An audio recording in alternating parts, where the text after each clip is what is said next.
Hello, good evening. कैसे हैं प्यारे बच्चों? आप सब लोग जल्दी से आ जाइए। थोड़ा सा विलंब हुआ आज, उसके लिए मैं क्षमा प्रार्थी हूं। और आज की क्लास बहुत ही धमाकेदार क्लास है। आज की क्लास का टॉपिक जैसा कि स्क्रीन पे आ चुका है, लर्निंग अधिगम। एक ऐसा टॉपिक जिसकी इंपॉर्टेंस हर एक परीक्षा में है। हर एक परीक्षा में इस टॉपिक से प्रश्न पूछे जाते हैं। अधिगम अधिगम कहीं ना कहीं एक ऐसा टॉपिक है। जल्दी से ज्यादा लोगों को लिंक को शेयर कर दीजिए। और तमाम बच्चे जुड़ चुके हैं, आप सबका आज की क्लास में स्वागत है। जैसे सबको धनीराम जी नमस्कार सर, आपका बहुत बहुत स्वागत आज की क्लास में। गौरव अवस्थी, आस्था दीक्षित, आलोक कुमार, आरती सिंह, आकांक्षा गुप्ता, आकाश गुप्ता, वेदिका उपाध्याय, प्रिया यादव, प्रियंका अवस्थी, पंची मौर्य, लक्ष्मी यादव, अतुल कुमार राय सर नमस्कार सर, हरसिमता, आकाश कुमार गुप्ता, आप सभी प्यारे बच्चों, सहयोगी शिक्षकों, सबका आज तहे दिल से स्वागत है आज की इस क्लास में। आज की क्लास बहुत ही धमाकेदार होने वाली है, क्योंकि आज का टॉपिक ही ऐसा टॉपिक है, लर्निंग। जैसे कोई भी प्रश्न हो, कोई भी पेपर हो, कोई भी परीक्षा हो, चाहे वो टेट हो, सीटेट हो, सुपर टेट हो, कोई भी आपका एग्जाम हो, बीएड, बीएलएड, बीटीसी, कोई भी बच्चे आज की क्लास में बैठे हुए हैं, तो आज की क्लास का एडवांटेज सबका है। आज का ऐसा टॉपिक है जिससे हर बार सबसे ज्यादा प्रश्न पूछे जाते हैं। और लर्निंग को हम अधिगम कहते हैं। इसी को हम क्या कहते हैं? इसी को हम सीखना भी कहते हैं। अब आज हम लोग आज की क्लास में डिटेल में डिस्कशन करेंगे कि व्हाट इज लर्निंग, लर्निंग क्या होती है, लर्निंग के मायने क्या होते हैं, और लर्निंग कहते किसको हैं। तो आप सबसे एक रिक्वेस्ट है कि जल्दी से आज की क्लास का लिंक ज्यादा से ज्यादा बच्चों में शेयर कर दीजिए। और आज की क्लास का सबको फायदा मिलना चाहिए, क्योंकि आज की क्लास जो मिस करेंगे वो कहीं ना कहीं इसकी रिकॉर्डेड जो वर्जन है उसको देखना पड़ेगा, रिकॉर्डिंग को देखना पड़ेगा। हम चाहते हैं आज आप लोग एक तरीके से, जितने भी दोस्त, सबसे ज्यादा आपके अटेंडेंस आज होनी चाहिए इस क्लास में। चलिए आज की क्लास शुरुआत करते हैं। लर्निंग अधिगम क्या है? अधिगम क्या है, इसको आप देखेंगे कि लर्निंग कहते किसको हैं। तो जल्दी से बेटा आज की स्लाइड जो है उसका स्क्रीनशॉट ले लीजिए और आप सब लोग जल्दी से देखिए कि अधिगम क्या है, व्हाट इज लर्निंग। अधिगम कहते किसको हैं? अधिगम कहते किसको हैं? अधिगम एक ऐसी मानसिक प्रक्रिया है जिसके द्वारा व्यक्ति अपनी परिपक्वता की ओर बढ़ते हुए तथा अपने अनुभवों का लाभ उठाते हुए अपने व्यवहार में परिवर्तन तथा परिमार्जन करता है। Learning is relatively permanent change in behaviour that occurs as a result of experiences. थोड़ा सा हम बात करेंगे आपसे। ये तो एक परिभाषा हो गई कि लर्निंग क्या है। लर्निंग की डिफिनेशन आपने देखी। लर्निंग का मतलब नए अनुभव प्राप्त करना, व्यवहार में परिवर्तन और अधिगम। जैसे देखिए थोड़ा सा बेसिक कॉन्सेप्ट है, उस पर हम लोग चर्चा करेंगे। आप अपने जीवन में कहीं से किसी से कुछ भी सीख सकते हैं, कहते हैं ना। अब सिखाने वाला व्यक्ति चाहे आपसे उम्र में बड़ा हो, छोटा हो, ठीक है ना, वो आपको कुछ ना कुछ सिखा देता है, आप सीख सकते हैं उससे। लेकिन होता वास्तव में क्या है, हम तब तक नहीं सीख पाते जब तक हमारे लिए क्या हो, उसकी नीड ना हो, उसकी आवश्यकता ना हो। और हम ऐसा नहीं कि उसके पहले भी हम बहुत कुछ जानते हैं, ठीक है। जैसे भी जिस भी उम्र में हम हैं, बालक जैसे भी अवस्था में रहता है, जिस भी अवस्था में रहे, तो कहीं ना कहीं उसके पहले उसकी जो लर्निंग होती है उसको क्या कहते हैं? उसको कहते हैं प्रीवियस लर्निंग। तो अब समाज का कोई व्यक्ति, ठीक है ना, कोई आपका बड़ा, कोई अभिभावक, ठीक है, या आपसे उम्र में कम का कोई व्यक्ति, या समाज का कोई ऐसा पर्सन जो कहीं ना कहीं आपसे ज्यादा अनुभवी है, वह जो जहां से भी आपको सीखते हैं, सीखना कहीं ना कहीं आपके व्यवहार में परिवर्तन ही करता है, कुछ जोड़ता ही है। अगर कहा लिया जाए, जो कुछ पहले से आप जानते हैं और नई चीज का जब आपके व्यवहार में कहीं ना कहीं क्या होता है, नई चीज का जब आपके व्यवहार में हम समायोजन करते हैं, या नई चीज को आपके व्यवहार में जब जोड़ते हैं, उसको कहते हैं परिमार्जन, मॉडिफिकेशन कहा जाता है। मतलब जो कुछ आप पहले से जानते हैं उसके अलावा आपके व्यवहार में जब कोई नई चीज सम्मिलित किया जाता है, उसको कहा जाता है कहीं ना कहीं हम क्या कहते हैं? परिमार्जन कहते हैं। सामान्य बातचीत की भाषा में अधिगम को हम लोग सीखना कहते हैं। अब आप बताइए, आप सुबह से शाम तक कहीं ना कहीं कुछ ना कुछ सीखते रहते हैं। क्या सारी सीखी गई बात, हर एक बात लर्निंग होती है? नहीं होती है। Good Lalita Awasthi good evening बेटा, Vivek good evening, Vibha good evening, Alok good evening, Janvi good evening, आप सभी को गुड इवनिंग।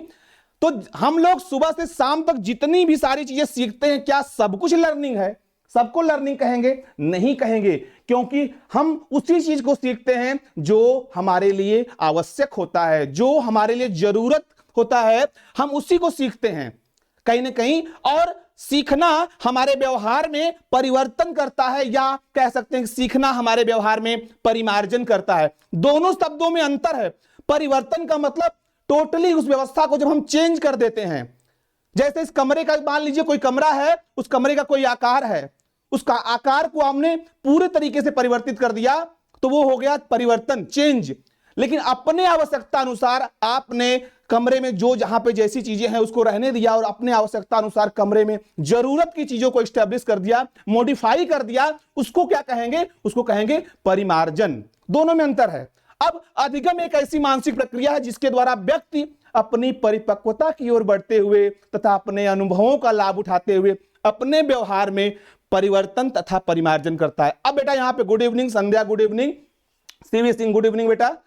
अब होता है कि अपने व्यक्तित्व में परिमार्जन कैसे करता है, या आपके द्वारा अनुभव जो आप समाज से सीखते हैं, मैच्योरिटी कब आती है? अनुभव के द्वारा होती है। अनुभव जैसे ही समाज में आपकी उम्र बढ़ती है, आयु बढ़ती है, आपकी परिपक्वता बढ़ती चली जाती है, आपकी मैच्योरिटी बढ़ती चली जाती है, उसका लाभ उठाते हुए आप अपने व्यवहार में जो चीजें सम्मिलित करते हैं बेटा, वही कहीं ना कहीं क्या कहलाता है? वही कहलाता है लर्निंग कहलाती है। आपके पास एक डायग्राम बना हुआ नीचे आप देखिए, बड़ा अच्छा डायग्राम है।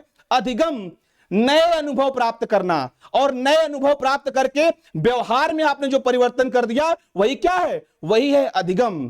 तो वही है अधिगम। Let's begin. Wait Saksham, good evening बेटा। Gaurav Awasthi, good evening, good evening.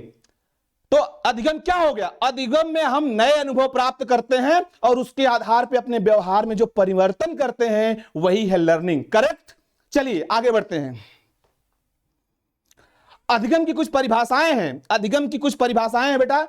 अधिगम डिफिनेशन ऑफ लर्निंग में कुछ मनोवैज्ञानिकों की बड़ी फेमस परिभाषाएं हैं, जिसको आप नोट कर लीजिए और ज्यादा से ज्यादा लोगों को तो लिंक बेटा शेयर कर दीजिए, क्योंकि आज की क्लास जैसी कोई क्लास आपको मिलने वाली नहीं है। अब तक की सबसे धमाकेदार क्लास है आज ये। इसका कोई तोड़ आपको नहीं मिलेगा। आप आज की क्लास जो लोग मिस कर देंगे वो दोबारा से कहीं ना कहीं इसको फिर हमारे जो रिकॉर्डेड हो जाएगा, जब हमारी क्लास तब देख पाएंगे। लाइव रहेंगे तो लाइव आप क्वेश्चन आंसर सेशन करेंगे, उसका एक अलग आनंद है। चलिए अधिगम की परिभाषा, डिफिनेशन ऑफ लर्निंग। वुडवर्थ एक बड़े मनोवैज्ञानिक है, वुडवर्थ ने कहा है कि नवीन ज्ञान तथा नवीन प्रक्रियाओं को अर्जन करने की प्रक्रिया को अधिगम प्रक्रिया कहते हैं। नवीन ज्ञान और नवीन प्रक्रियाओं को अर्जन करने की प्रक्रिया अधिगम प्रक्रिया है। वहां पे थोड़ा सा टाइपिंग मिस्टेक है, प्रक्रिया और क्वेश्चन मार्क लगाओ, प्रक्रिया है, पूरा है।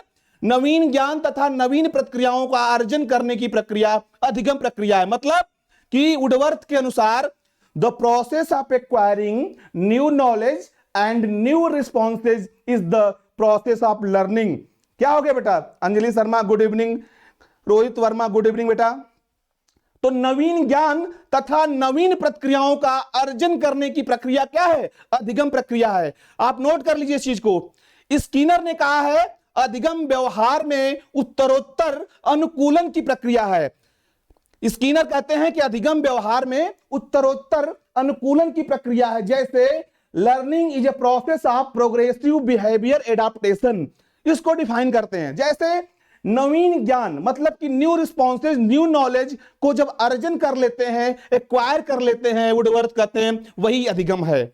स्किनर कहते हैं कि अधिगम व्यवहार में उत्तरोत्तर अनुकूलन की प्रक्रिया है। व्यवहार में उत्तरोत्तर अनुकूलन का मतलब प्रोग्रेसिव बिहेवियर एडाप्टेशन। आप डे बाय डे आपके बिहेवियर में जो परिवर्तन, जो आप कहीं ना कहीं कुछ सीख रहे होते हैं, प्रोग्रेसिव मतलब बढ़ना, ठीक है ना, उस प्रक्रिया में जो कुछ भी सीखते हैं आप अपने व्यवहार में ऐड करते हैं, वह सब कुछ क्या है? लर्निंग है। तो दो परिभाषाएं कंफर्म हो गई।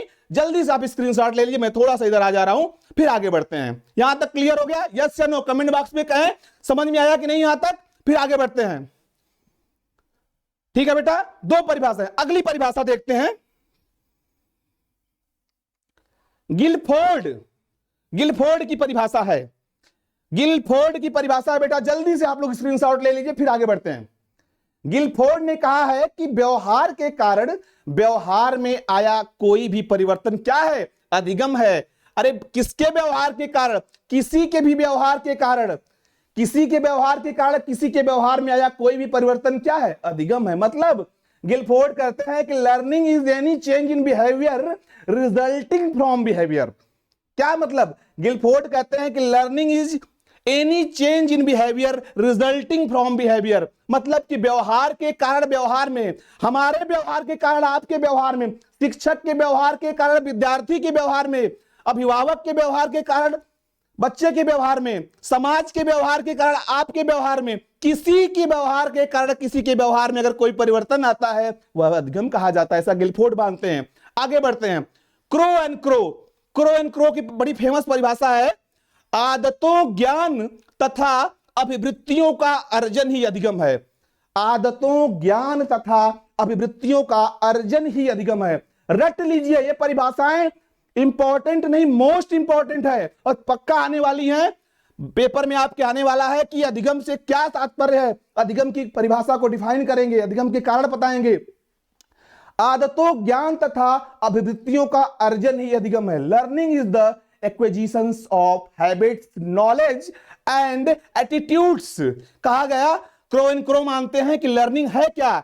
आदतों, ज्ञान, एक्विजिशंस ऑफ हैबिट्स, हमारी आदतें, नॉलेज, ज्ञान, और एटीट्यूड्स, हमारा जो कहीं ना कहीं अभिवृत्ति है, उसका एक्विजिशन, उसका समायोजन, सभी को मिला के हम क्या करते हैं, वही हमारी लर्निंग है। कौन कहता है? क्रो एंड क्रो कहते हैं। दोनों परिभाषाएं समझ में आ गई?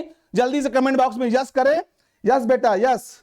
Lucky Pal good evening, mobile SD good evening बेटा, गौरव यस। चलिए, ये चार परिभाषाएं बता दी हमने आपको अधिगम के। आप कोई दो परिभाषा इसमें से रट लीजिए, याद कर लीजिए और एकदम बिल्कुल पेपर में जाकर छाप दीजिएगा, लिख दीजिएगा एज इट इज, भूलेगा नहीं। रट लीजिए, अपने स्टडी रूम में पेपर पे लिख के पेस्ट कर दीजिए, चिपका दीजिए। जब भी पढ़िए कहीं ना कहीं देखिए कि परिभाषा याद हो जाएगी, भूलेगी कभी नहीं भूलेगी। पूछ लिया जाएगा, व्यवहार के कारण व्यवहार में आया कोई भी परिवर्तन अधिगम है, किसने कहा है? या आदतों, ज्ञान तथा अभिवृत्तियों का अर्जन अधिगम है, किसने कहा है? याद कर लीजिए, मनोवैज्ञानिकों का नाम कभी नहीं भूलेगा। अब हम देखते हैं अधिगम की विशेषताएं। बेटा, अधिगम की विशेषताएं, अधिगम की विशेषताओं को हमने कहीं ना कहीं लिस्ट बनाई है कि क्या क्या विशेषताएं होती हैं, इसको बताने का प्रयास किया है। इसमें देखिए, अधिगम विकास है, लर्निंग इज ग्रोथ, अधिगम समायोजन है। स्लाइड का स्क्रीनशॉट ले लीजिए, और ऐसे भी हम लोग आपको पीडीएफ प्रोवाइड करेंगे ग्रुप में। अधिगम विकास है, अधिगम समायोजन है, अधिगम अनुभवों का संगठन है, अधिगम सोद्देश्य है, अधिगम विवेकपूर्ण व सृजनशील है, अधिगम वातावरण के परिणाम स्वरूप होता है, अधिगम व्यक्ति के आचरण को प्रभावित करता है। कहने का मतलब, learning is growth, learning is adjustment, learning is an organisation of experiences, learning is purposeful, learning is intelligent and creative, learning is a product of environment, या learning affects the conduct of the learner। अब ये कहा गया, Rohit Verma yes बेटा, Vibha Shukla yes, mobile sir बिल्कुल बिल्कुल बेटा, thank you. Aastha good बेटा, यस। जानवी वेरी गुड बेटा। चलिए, अधिगम विकास है, कहने का मतलब यहां पे अधिगम की विशेषताओं में बताया गया कि अधिगम विकास है। कैसे अधिगम विकास है? Learning is growth. भाई, लर्निंग में ग्रोथ का मतलब क्या है? ग्रोथ में हमने क्या बताया था, याद करिए मेरी पिछली क्लास, ग्रोथ एंड डेवलपमेंट।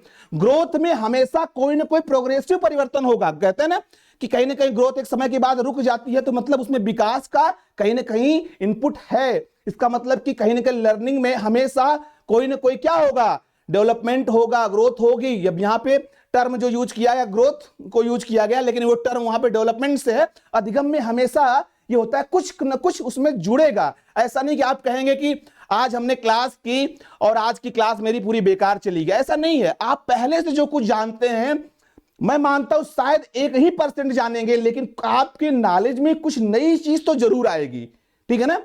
और कई बार ऐसा होता है, जो आप जब पुराना जान रहे होते, पुराना ज्ञान है, और नए ज्ञान को जब उसके जगह पर रिप्लेस करते हैं, उसी को कहते हैं परिमार्जन। ठीक है, मेरी बात समझ रहे हैं? तो कहीं ना कहीं आप ये विकास मतलब कि सकारात्मक बात को है कि अधिगम अगर होगा तो उसमें कहीं ना कहीं डेवलपमेंट होगा, सम्मिलित है। पहली बात, अधिगम समायोजन है। भाई लर्निंग इज एडजस्टमेंट। अब समायोजन शब्द का प्रयोग हम कई अर्थों में कहते हैं। सामाजिक जीवन में कहते हैं कि अरे उनका तो परिवार में समायोजन नहीं हो पा रहा है, या कहते हैं जब शादी के बाद मान लीजिए नई बहू आती है, कहते हैं परिवार में सास से समायोजन नहीं हो पा रहा है, कहते हैं ना। तो कहीं ना कहीं परिवार में एडजस्टमेंट नहीं कर, बार बार हम अपने जीवन में कहते हैं एडजस्टमेंट नहीं हो पा रहा, हमारा इस क्लास में एडजस्टमेंट नहीं है, हमारा इस माहौल में एडजस्टमेंट नहीं है, हमारा इस सोसाइटी में एडजस्टमेंट नहीं है। लेकिन अगर आपके पास बुद्धि है, विवेक है, ज्ञान है, आपके पास कहने का इस तरह की एफिशिएंसी है, तो अभिवृत्ति है, तो आप उस परिस्थिति में समायोजन कर पाते, तो वही लर्निंग है। तो लर्निंग की एक विशेषता होती है कि मानव बालक जिस भी परिस्थिति में है वहां पे अपने को क्या करता है, एडजस्ट कर लेता है। ठीक है ना, बिल्कुल बेटा। मोबाइल स्टडी कह रहे हैं सर इतना अच्छा बता रहे कि आपकी क्लास में ही याद हो जा रहा। वेरी थैंक यू बेटा। चारुशिलाद नमस्ते बेटा। जानवी थैंक यू बेटा। तो कहीं ना कहीं लर्निंग इज एडजस्टमेंट, मतलब कि हमारे लिए लर्निंग क्या है, लर्निंग हमको किसी भी परिस्थिति में एडजस्ट करने की, समायोजन करने की क्या है, एफिशिएंसी देती है, क्षमता देती है। अधिगम अनुभवों का संगठन है। अब बेटा अधिगम अनुभव लर्निंग इज कहीं ना कहीं, या learning is an organisation of experiences. जैसे कहते हैं कि अनुभव क्या होते हैं। अभी आपसे मान लीजिए आप बीएड बीएलएड के विद्यार्थी हैं, या आप बीएड करने के बाद तैयारी कर रहे हैं, तो कहीं ना कहीं अनुभव, अब तक की जो आपकी जीवन यात्रा है, 22 साल 25 साल 26 साल आपकी जो एज है, अनुभव जो आपने गेन किया है, अनुभव क्या करता है, आपके निर्णय लेने में, आपके डिसीजन मेकिंग में, या कह सकते हैं कि आपके किसी भी परिस्थिति में समायोजन करने में, या कोई नई परिस्थिति में एडजस्टमेंट करने में, सब कुछ अनुभवों का मतलब जो भी अनुभव आपने सीखा है सबको जब ऐड कर देते हैं, उसका एक संगठन बना लेते हैं, वही लर्निंग है। मतलब कि नई परिस्थिति को, चैलेंज को, नई कोई समस्या है, वहां पे प्रॉब्लम सॉल्विंग बिहेवियर में लर्निंग आपकी मदद करती है। इसीलिए कहा गया अधिगम क्या है, अधिगम हमारे अनुभवों का संगठन है। अगला है अधिगम सोदेश्य है। Learning is purposeful. Exactly, learning is purposeful. देखिए आप इस क्लास में बैठे हुए हैं, आपका एक उद्देश्य है नॉलेज गेन करना, नई जानकारी इकट्ठा करना, कॉन्सेप्ट क्लियर करना, पढ़ाई करना। आप किसी कोर्स में एडमिशन लेते हैं, एक उद्देश्य होता है। कहने का मतलब है जब भी कोई नई चीज हम सीखते हैं या नया ज्ञान गेन करते हैं, नई बात कहीं सीखने जाते हैं, हमेशा एक उद्देश्य होता है। बिना उद्देश्य के लर्निंग नहीं होगी, ये करेक्ट है। इसको आप एकदम कहते हैं नोट कर लीजिए कि आपकी लर्निंग में आपका पर्पज होगा। पर्पज तो होगा ही होगा, बिना पर्पज के नहीं। बिना पर्पज के आप कहीं ना कहीं उसका कोई, हमेशा आपका एक सोदेश्य है। जब भी आप कोई छोटा मोटा काम करेंगे, जब भी कोई आप नया वर्क करेंगे, कुछ सीखेंगे, हमेशा एक उद्देश्य होता है। तो अधिगम क्या है, हमेशा पर्पजफुल होता है, उसमें कोई उद्देश्य छिपा होता है। ठीक है ना। अधिगम विवेक पूर्ण व सृजनशील है। Learning is intelligent and creative. जैसे हम कहते हैं इंटेलिजेंट, बुद्धि का क्या प्रयोग है, बुद्धि क्या करते हैं, बुद्धि एक समायोजन की योग्यता है, बुद्धि सीखने की योग्यता है।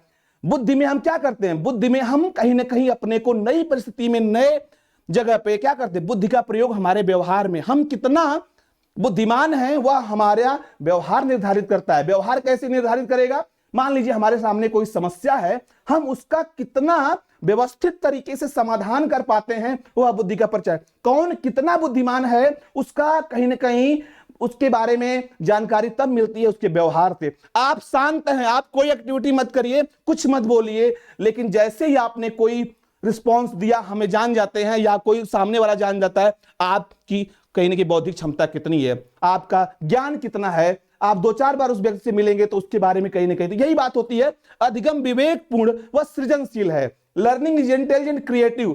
सृजनशीलता का मतलब आपके अंदर रचनात्मकता कितनी है, आपके अंदर किसी भी चीज को रचनात्मक होने का मतलब वही चीज को 2 लोग भी कर, 3 लोग 4 लोग, जितने मान लीजिए हमने कोई टास्क दिया, हर एक विद्यार्थी, हर एक बच्चा उस चीज का सॉल्यूशन अलग तरीके से लेके आएगा, अलग तरीके से उसको सॉल्यूशन कहीं ना कहीं सॉल्व करेगा। वह रचनात्मकता वह दिखाती है कि किसी भी विद्यार्थी का कार्य करने की जो एफिशिएंसी है उसको कहते हैं क्रिएटिविटी।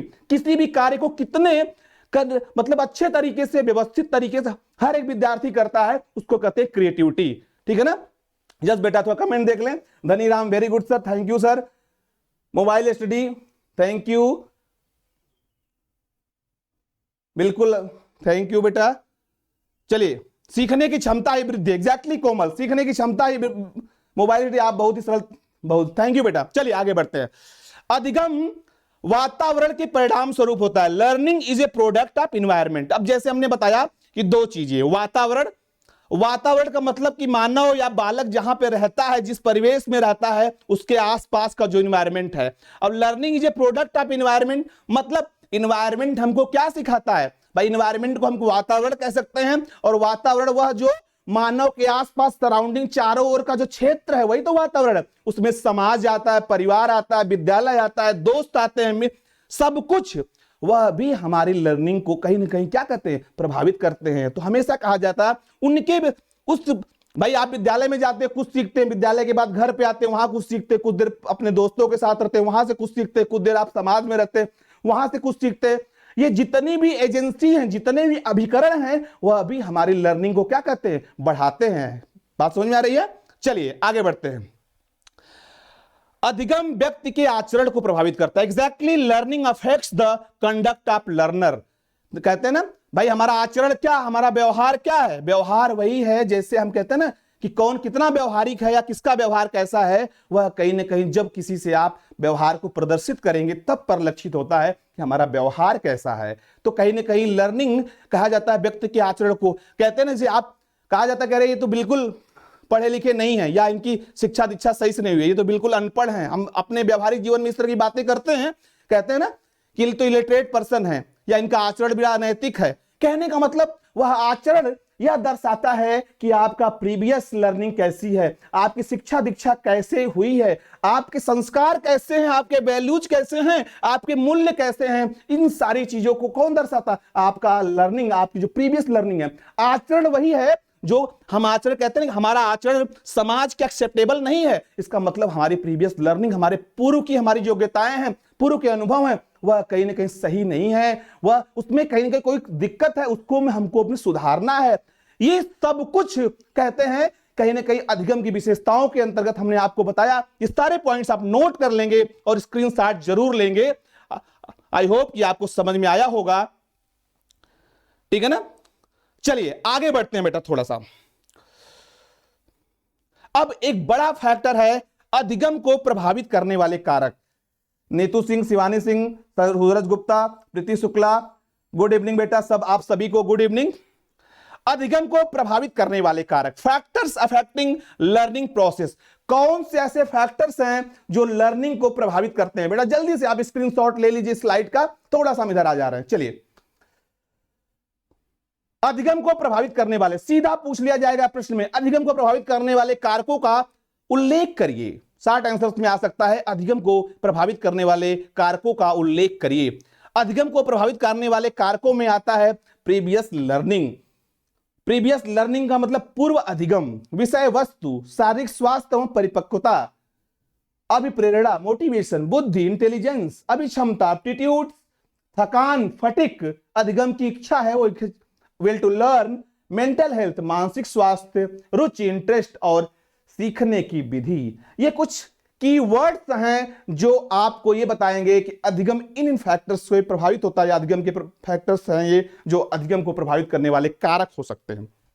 एक एक करके हम लोग डिटेल में इसको देखते हैं, कौन कौन सा कारक है, किसकी क्या महती भूमिका है। यस बेटा, थकान, भूख, एग्जैक्टली। चलिए आगे बढ़ते हैं। पूर्व अधिगम किसको कहते हैं? कहते हैं ना आपकी प्रीवियस लर्निंग क्या है। पूर्व अधिगम का मतलब आज आप जहां पर हैं, आज आप जहां पे खड़े हैं, आज आप जहां पे हैं प्रेजेंट में, इसके पहले आपने क्या सीखा है, इसके पहले आप क्या जानते हैं, और नया कुछ जो आप सीखने वाले हैं, उस दोनों के मध्य में जो संबंध, जो कनेक्शन है, वो ये निर्धारित करता है कि जैसे मान लीजिए आप कोई मैथ का फार्मूला आप जानते हैं, या कहे मैथ का कोई प्रॉब्लम्स है आपके, कहीं ना कहीं आपको पहले नंबर सिस्टम आना चाहिए, पहले आपको कहने का मतलब उस फार्मूले को जानना चाहिए। जैसे प्रीवियस लर्निंग, आप पहले क्या जानते हैं, कोई टास्क आपके सामने आया, कोई नई बात आपके सामने आई, आप पहले क्या जानते हैं, प्रीवियस लर्निंग आपकी कैसी है, वह आपके नए ज्ञान के सृजन में, नए ज्ञान के कहीं ना कहीं उसको गेन करने में मदद करता है। तो प्रीवियस लर्निंग एक ऐसा फैक्टर होता है जो कहीं ना कहीं जो पहले से सीखा हुआ है। एग्जैक्टली बेटा, आसिमता गुड। पवन तिवारी आपका नमस्कार सर। जानवी वर्मा, परिवार का वातावरण, वेरी, आप सबका स्वागत है।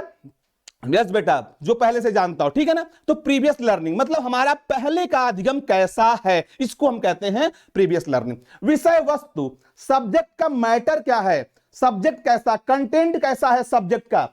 जैसे कहते हैं कभी कभी सब्जेक्ट बड़ा इजी होता है, ठीक है, तो हम जल्दी सीख जाते हैं। सब्जेक्ट मान लीजिए कभी कभी ऐसा है कि डिफिकल्ट है तो लर्निंग थोड़ी देर में होती है। कंटेंट कैसा है ये महत्वपूर्ण होता है। कभी कभी कहते हैं ना कि सर ये विषय वस्तु तो बड़ा टफ है, हम जल्दी नहीं सीख पाते हैं। वहां पे क्या होता है, फिर हमारी लर्निंग क्या होती है, थोड़ा होती तो धीरे होती है। तो कंटेंट एक दूसरा फैक्टर हो सकता है। तीसरा फैक्टर हमारे लिए है फिजिकल हेल्थ एंड मैच्योरिटी, शारीरिक स्वास्थ्य व परिपक्वता। देखिए सीखने के लिए एक बड़ा फैक्टर है कि आपका फिजिकल हेल्थ अच्छी होनी चाहिए। फिजिकल हेल्थ का मतलब जैसे मान लीजिए आप क्लास में बैठे हुए हैं, ठीक है ना, और आप मान लीजिए आपको बुखार आ रहा, आप बीमार हैं या कोई समस्या इस तरह की है, फिजिकली आप मतलब नहीं इस तरह से आप स्ट्रांग हैं, तो कहीं ना कहीं आपके लिए ये समस्या एक आती है कि फिजिकल हेल्थ अगर अच्छा नहीं है वो लर्निंग को प्रभावित करेगा। मैच्योरिटी, हमारे अनुभव, हमारे पूर्व के अनुभव क्या हैं, कहते हैं ना हमारे प्रीवियस के जो कहीं अनुभव है। मैच्योरिटी का मतलब हम अपने अनुभवों से जो चीज सीखते हैं, हम अपने अनुभवों के आधार पे जैसे जैसे हमारी उम्र बढ़ती है मैच्योरिटी बढ़ती जाती है। वह हमारे, अगर हम मैच्योर हैं तो हमारे कहीं ना कहीं हमारा सीखना ऑलरेडी बढ़ जाएगा। हम कम मैच्योर हैं, कम अनुभवी हैं, तो हमारी लर्निंग थोड़ी सी कम होगी। तो एक फैक्टर ये भी होता है। यस धनीराम जी आपका बिल्कुल बिल्कुल बेटा। आकाश कुमार गुड बेटा। प्रीति शुक्ला पहले आपने क्या सीखा, एग्जैक्टली बेटा, ठीक है। धनीराम जी बिल्कुल आपका स्वागत है आज की क्लास में। चलिए अब तीसरा जो नेक्स्ट कारण है अभिप्रेरणा, मोटिवेशन। मोटिवेशन का मतलब होता है जैसे अधिगम को प्रभावित करने में मोटिवेशन का एक भी बड़ा रोल होता है।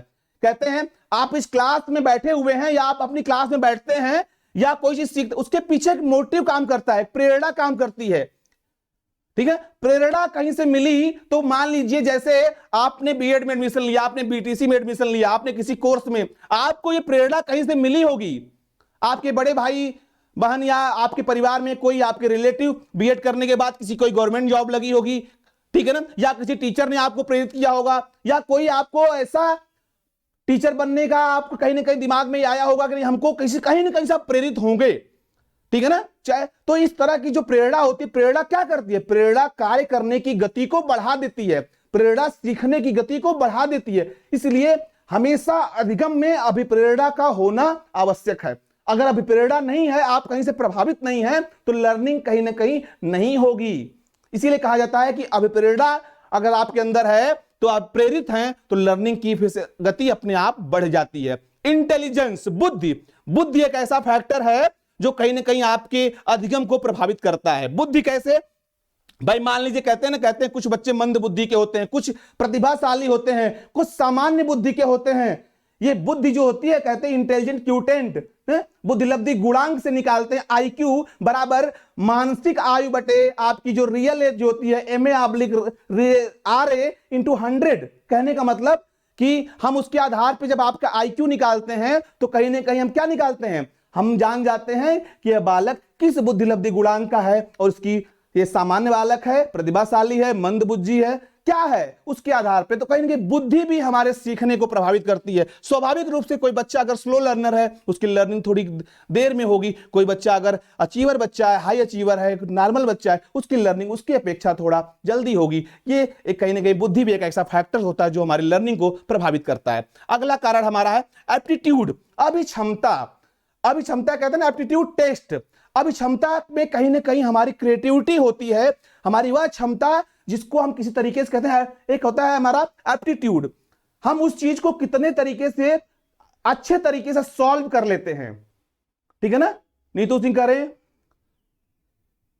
बिल्कुल बेटा, प्रेरणा से ही व्यक्ति प्रभावित होता है, एग्जैक्टली, ठीक है ना।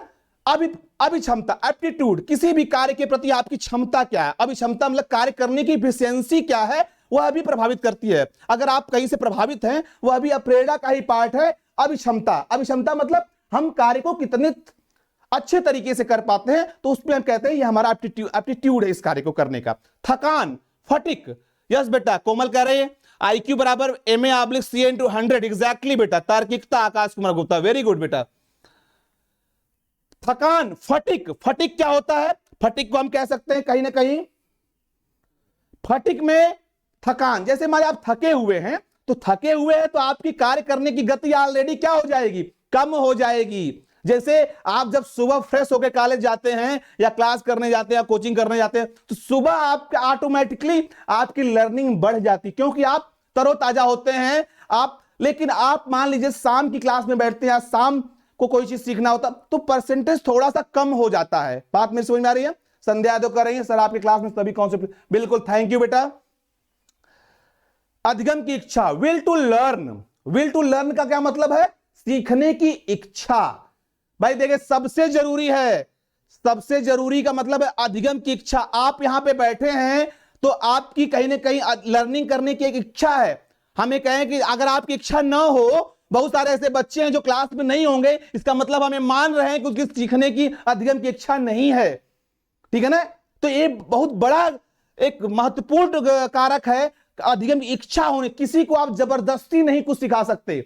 बात समझ में आ रही है? अगर आपकी विल टू लर्न नहीं है तो आप चीजों को सीख नहीं सकते, जबरदस्ती बिल्कुल नहीं सीख सकते। इसलिए बेटा, कोई भी चीज को आपको सीखना हो, समझना हो, तो क्या चाहिए आपको? कहीं ना कहीं आप क्या होना चाहिए? विल टू लर्न, अधिगम की इच्छा होनी ही होनी चाहिए। बिना इच्छा के हम अभी आपसे कहें कि आप मेरी क्लास को ज्वाइन कर ले, ठीक है, आप हो सकता है 5 मिनट के ज्वाइन कर ले, फिर आप चले जाएंगे। लेकिन अगर आप कुछ यहां पे पा रहे हैं, कुछ सीख रहे हैं, आपका कहीं ना कहीं लर्न करने की एक है कि नहीं, मैं आज पढ़ूंगी या पढ़ूंगा, सीखूंगा, तो आप जरूर क्लास में रहेंगे। इसी को कहते हैं अधिगम की इच्छा। मानसिक स्वास्थ्य, मेंटल हेल्थ कहते हैं, कुछ कहते हैं ना, या मानसिक रूप से इनका स्वास्थ्य खराब है, कहते हैं ना, जल्दी बात में कहते हैं कि मेंटली हेल्दी नहीं है। मानसिक स्वास्थ्य में कई चीजें आ जाती है, जैसे बुद्धि भी सम्मिलित है उसमें, आप मेंटली कितना मैच्योर है। कहते हैं कभी कभी हम कहते हैं हमारा मेंटल स्टेटस सही नहीं है, मतलब आप कहीं भ्रम में हैं, निर्णय नहीं ले पा रहे हैं, तर्क नहीं कर पा रहे हैं, डिसीजन नहीं ले पा रहे हैं, प्रॉब्लम सॉल्विंग नहीं कर पा रहे हैं। ऐसे सारे सिम्टम्स जो कहीं ना कहीं आपको मेंटली स्ट्रांग नहीं बना पाते, मेंटली मैच्योर नहीं बना पाते, तो कहीं ना कहीं क्या कहते हैं? इसको कहते हैं मेंटल हेल्थ। तो इसलिए किसी भी बालक को, किसी भी व्यक्ति को कुछ सीखना है, कुछ गेन करना है, तो मेंटली हेल्दी, फिजिकली हेल्दी के साथ साथ मेंटली हेल्दी भी होना अनिवार्य है बेटा। ठीक है? आगे रुचि, इंटरेस्ट, जैसे हमने कहा कहीं ना कहीं अधिगम की इच्छा से मिलता जुलता है रुचि। इंटरेस्ट होना चाहिए, विषय वस्तु में इंटरेस्ट होना चाहिए। आपकी इच्छा है तब आप कहीं ना कहीं कोई चीज सीख पाएंगे। यही कहना, हम फोर्सफुल तरीके से, यस नीतू सिंह, अगर इच्छा नहीं हो तो कोई भी व्यक्ति कुछ भी नहीं सीख सकता। बिल्कुल बेटा, एग्जैक्टली। इच्छा का मतलब होता है, जैसे हम कहें, एक होती है स्वयं की इच्छा, एक पर इच्छा, दूसरे की इच्छा। आपकी अगर इच्छा है, आपकी कहीं ना कहीं वो चीजें, तो आप जल्दी से उस चीजों को कैप्चर कर पाएंगे, जल्दी से सीख पाएंगे। इच्छा होना बहुत जरूरी है, रुचि होना, इंटरेस्ट होना उस विषय वस्तु में, कंटेंट में। ठीक है ना? तो इंटरेस्ट एक बड़ा फैक्टर है। अगर इंटरेस्ट नहीं है तो लर्निंग नहीं होगी। सीखने की विधि, सबसे इंपॉर्टेंट फैक्टर्स, सीखने की विधि। अब सीखने की विधि या सिखाने की विधि भी कह सकते हैं। कहते हैं सीखने की विधि, कौन सीखने की, सिखाने। भाई लर्निंग क्या है? लर्निंग अध्यापक और छात्र के बीच की एक अंतःक्रिया है, एक तरीके से कहें, और पाठ्यक्रम उसमें होता अगर कह लें तो टीचर स्टूडेंट करिकुलम जो डायग्राम बनेगा, तो उसमें सीखने की विधि। अब यह है कि आप जो जहां से कुछ सीख रहे हैं, वह कौन सा विद्यार्थी कैसे आपको, कौन सा अध्यापक या कोई व्यक्ति आपको कैसे सिखा रहा है। लर्निंग बाय डूइंग है। सीखने की बहुत सारी विधियां हैं, ठीक है ना? हम स्वयं करके सीखते हैं, लर्निंग बाय डूइंग सीखते हैं, क्वेश्चन सीखते हैं, बहुत सारी ऐसी विधियां हैं जिसके आधार पे हम सीख सकते हैं। ये महत्वपूर्ण है कि आज जैसे बाल केंद्रित शिक्षा प्रणाली है, आज चाइल्ड साइकोलॉजी में, आज बालक क्या है? बालक सर्वोपरि है। बालक की इच्छा के अनुसार हम करिकुलम को डिजाइन करते हैं और उसी के अनुसार हम, जैसे उसकी बौद्धिक क्षमता होती है, उसके अनुसार हम कहीं ना कहीं क्या करते हैं? सीखने विधि का उपयोग करते हैं। बच्चा जब छोटी क्लास में है, क्वेश्चन हम कहीं ना क्या करते हैं? लर्निंग बाय डूइंग कहते हैं। जब थोड़ा सा आगे बढ़ता है तो हम तरीका बदल जाता है, कभी डिमोस्ट्रेट करते हैं, कभी एक्सप्लेन करते हैं, कभी क्वेश्चन आंसर करते हैं। ठीक है ना? तो जैसे जैसे अवस्था बढ़ती जाती है, सिखाने की विधियां बदलती जाती हैं। तो बेटा समझ में आया आपको? अधिगम को प्रभावित करने वाले ये सारे फैक्टर्स हैं, इसको जरूर आप नोट कर लीजिए। फिर हम आगे बढ़ते हैं नए एक स्लाइड पे, नए टॉपिक पे। अधिगम के पक्ष, देखिए अधिगम के पक्ष, domains of learning, domains of learning. Yes Jaani बेटा, थैंक यू बेटा, Biba thank you, Shivani Singh thank you बेटा। अधिगम के पक्ष, डोमेन्स ऑफ लर्निंग। अब कहीं ना कहीं ब्लूम की टैक्सोनॉमी, ब्लूम आपने सुना होगा, ब्लूम की टैक्सोनॉमी में बताया गया कि क्रियात्मक पक्ष, भावात्मक पक्ष, ज्ञानात्मक पक्ष। अब अधिगम के तीन तरीके, क्रियात्मक पक्ष, भावात्मक पक्ष और ज्ञानात्मक पक्ष। क्रियात्मक में होता है कि हम जैसे कहते हैं शारीरिक रूप से जब हम क्रियाओं के द्वारा जब हम एक्टिव होते हैं, ये अधिगम के पक्ष डोमेन्स है, साइकोमोटर, अफेक्टिव और ज्ञानात्मक, ठीक है ना, कॉग्निटिव, तीन डोमेन्स है, साइकोमोटर, अफेक्टिव, कॉग्निटिव डोमेन्स, ठीक है ना, क्रियात्मक, भावात्मक, ज्ञानात्मक। क्रियात्मक में हम क्या करते हैं, किसी भी चीज में हम क्या करते हैं, फिजिकली जब इन्वॉल्व होते हैं या उसमें एक्टिव रहते हैं, साइकोमोटर। भावात्मक, उसके कहने अफेक्टिव पार्ट को हम कहते हैं भावात्मक पक्ष। ज्ञानात्मक, जब उसका हमको बोध होता है। ये तीन डोमेन्स हैं बेटा, ठीक है ना। आप चाहे तो इसका स्क्रीनशॉट ले लीजिए, हमने इसमें ऐड कर दिया था इसको।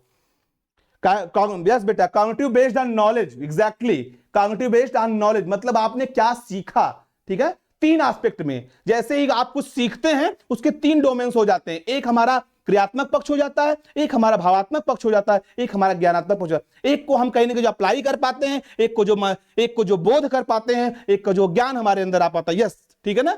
चलिए आगे बढ़ते हैं। अब अभी तक हम लोगों ने पढ़ा था लर्निंग, लर्निंग की डिफिनेशंस, लर्निंग की जो है प्रभावित करने वाले कारक और डोमेन्स।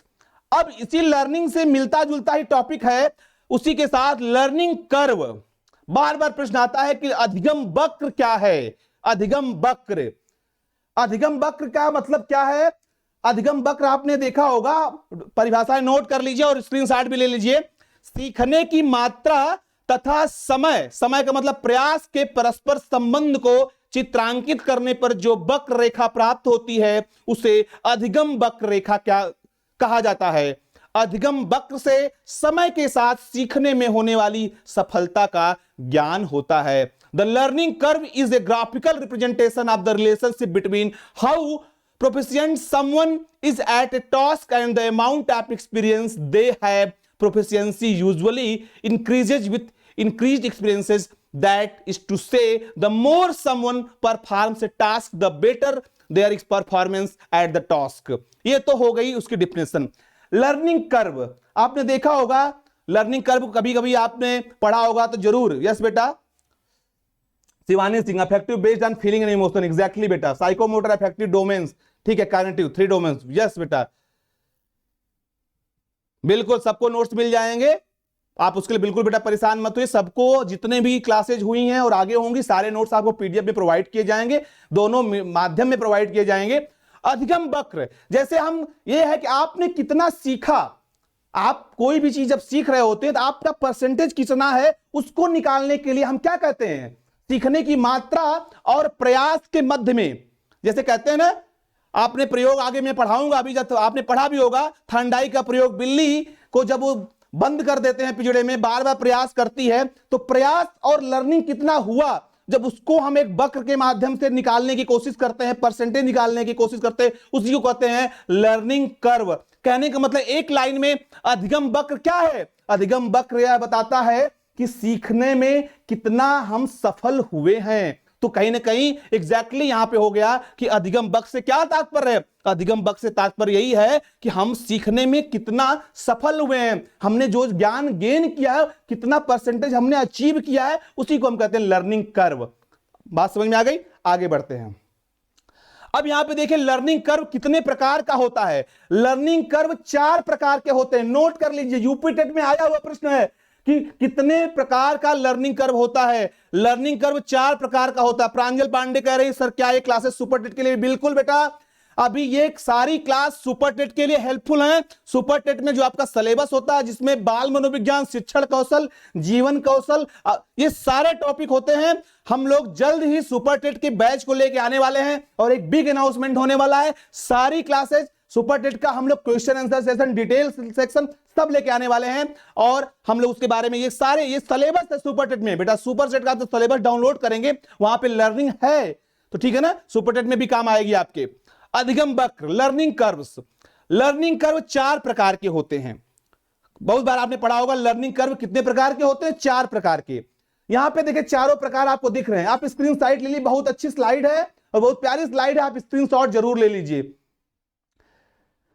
पहला प्रकार है सीधी मात्रा में जो कर्व बनता है उसको स्ट्रेट लाइन कर्व, सीधी रेखा वक्र। दूसरा उन्नतोदर निष्पादन वक्र, कॉन्वेक्स कर्व। तीसरा कॉनकेव कर्व या नतोदर कर्व कहते हैं या हास निष्पादन वक्र कहते हैं। और चौथा यस आकार का वक्र या कॉम्बिनेशन टाइप वक्र। अब यह होता है कि यह चारों वक्र कब बनते हैं? यस बेटा, यह चारों वक्र कब बनते हैं?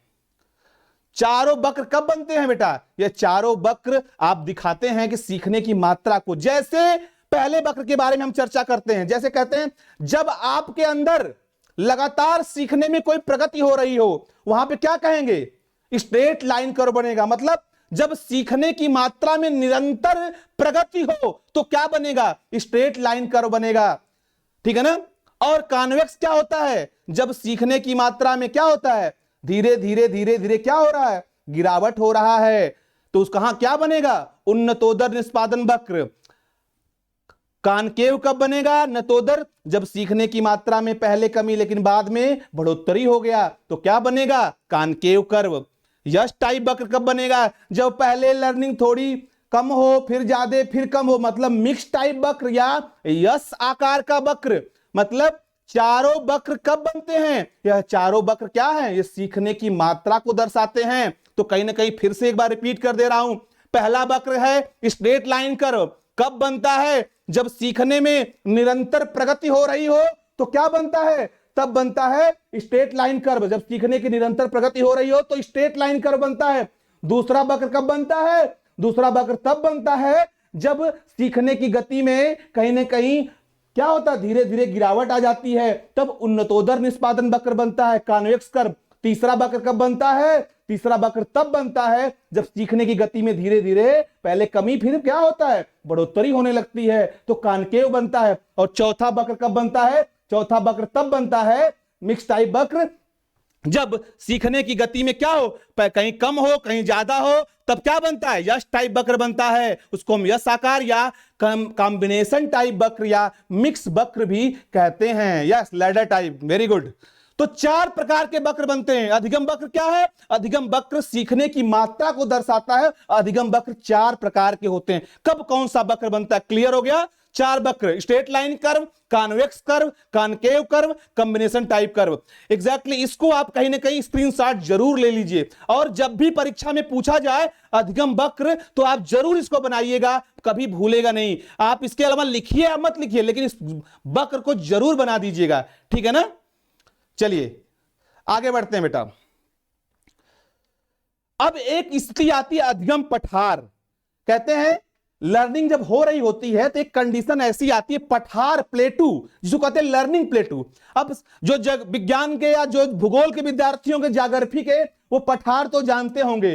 पठार एक ऐसी संरचना होती है ना। पठार कैसे बनता है? अगर पठार को कहें तो पठार कैसे बनेगा? संरचना बताइए जल्दी से, कमेंट बॉक्स में पठार बना के भेजिए सब लोग। पठार का मतलब क्या है भाई? सीखने की इस प्रकार की अवस्था जब कहीं ना कहीं सीखने की उन्नति रुक जाती है, इस अवस्था में वक्र ऊपर चढ़ने के स्थान पर समानांतर चलने लगता है, या अधिक देर तक कोई प्रगति नहीं दिखाई पड़ती, इस सपाट स्थल को अधिगम का पठार कहते हैं। This type of learning stage in which progress in learning stops.